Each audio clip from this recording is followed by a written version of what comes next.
ओम श्री साईराम।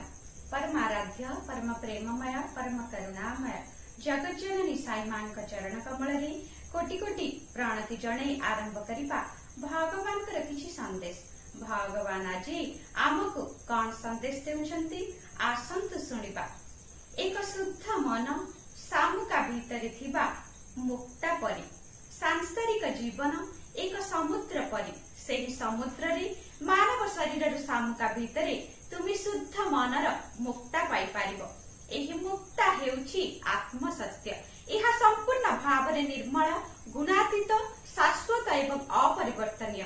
स्वामी कहंती, प्रेम स्वरूप गण तुमे समस्ते दिव्य स्वरूप।